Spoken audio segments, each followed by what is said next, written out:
I want him to pray for my opponent because he's going to need it. Official prediction. I just outclass this kid. That's all it is. I'm just going to outclass him. I'm a serious fighter. That's just the difference. I'm a serious fighter. You're going to get fucked up. It is what it is. Your boy?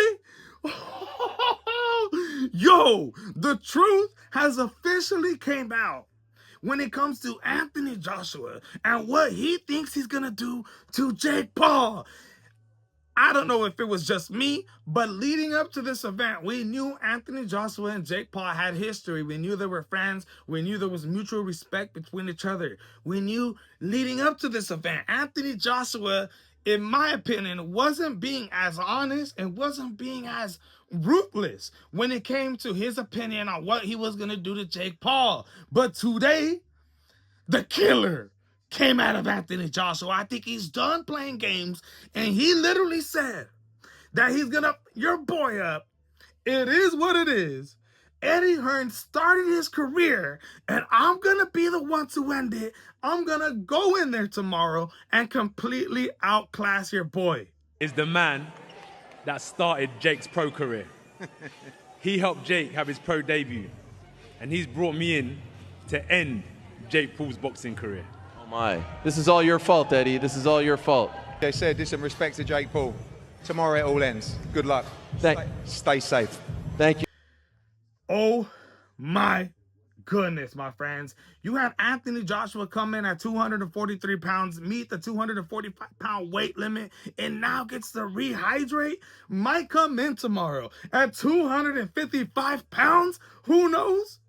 260? While Jake Paul, surprisingly, comes in at 216 pounds, about 10 pounds lighter than when he weighed in against Mike Tyson. He fought him around 227. So we see both fighters step into the scales. Jake Paul is looking pretty big. I expected that. This was not the biggest that I've seen him look, because I felt like when he fought against Mike Tyson, he looked a lot more fuller, a lot more bigger. But I do know he's relying on his speed when it comes to this fight.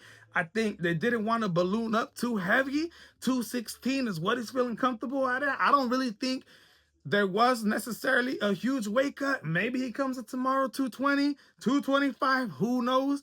But my goodness, my friends, Anthony Joshua standing face to face with Jake Paul looked like a complete monster.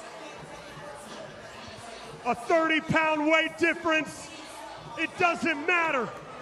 The biggest fight in the world, live around the world on Netflix. Just to look like a freaking middleweight, a super middleweight, standing next to a heavyweight. That's what I was thinking. The arm size, the chest size, the height that Anthony Joshua has in this fight against Jake Paul is absolutely ridiculous, my friends. And I'm just like, I can't wait, man. I absolutely can't wait for that fight. There's so many things you've seen Jake Paul grabbing the mic. I'm gonna fuck you, I'm gonna fuck you up. He got the energy in him. It seems like he's motivated. As soon as Anthony Joshua was talking his crap, you seen Jake Paul getting hyphy in the corner, getting pissed off. This is an absolutely fantastic matchup, my friends. Now, Tyron Woodley versus Anderson the Spider Silva weigh-in. These two legends enter the ring. A matchup we never thought would see happen. Tyron Woodley, Anderson Silva. Oh my gosh, man. We picked Anderson the Spider Silva to win this fight. I know he's 50 years old. Tyron Woodley, 43. They come in this fight. Tyron Woodley comes in, a pound lighter than the threshold, 194. Looking pretty big, looking pretty solid. His stomach looks pretty ripped, but he does look pretty full. Now, he kind of almost looks like a bodybuilder, somebody who's been lifting weights a little bit, somebody who, he does a little bit of cardio, does a little bit of that. Definitely isn't fat or nothing like that, right? He looks in shape. We know just 3 weeks ago he was filming his movie for the Roadhouse 2. So, is this fight shape that Tyron Woodley is? Or is this weight lifting shape? I don't know. But at the end of the day, he doesn't look necessarily fat. He looks great coming into this fight. Interesting. Anderson the Spider Silva looking good. When I try to compare both of them looking at each other, like I said, Tyron Woodley's 43 years old. I try to tell by the skin. How is the skin looking? Are they looking? Can you tell by the hair? Is one fighter looking completely older than the other? And I'm going to be honest with you guys. Anderson the Spider Silva looks like he's the same age as Tyron Woodley going into this fight, all right? I don't know if it's genetics or what, but he looks great. And not just that, but the face-off between these fighters, the size difference. I know that Anderson the Spider Silva had a big height difference and a big reach difference in this fight, right? Big advantages. But seeing them face off with each other, I said, dude, Anderson the Spider Silva is ridiculously bigger than Tyron Woodley.